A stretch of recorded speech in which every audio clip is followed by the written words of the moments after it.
আসসালামু আলাইকুম। আজকে আমি আপনাদেরকে দেখাবো কিভাবে মাত্র 3টি উপকরণ দিয়ে বিফ স্টেক তৈরি করা যায়।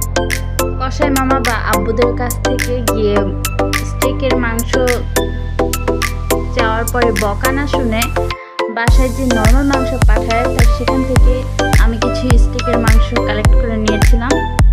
সেগুলো দিয়ে আজকে আমি আপনাদেরকে স্টেক করে দেখাবো। এর জন্য ফার্স্টে কাঁটা চামচ দিয়ে এটাকে ভালোভাবে থেতলিয়ে নিচ্ছি।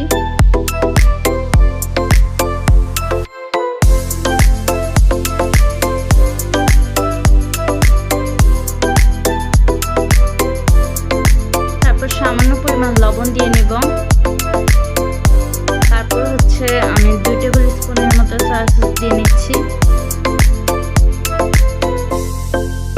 তারপর এখানে কিছু গোলমরিচ অ্যাড করে দিব, যার যার পছন্দ মতো আপনারা দিতে পারবেন। এই 3টে উপকরণ দিয়ে ভালোভাবে মাখিয়ে নিতে হবে।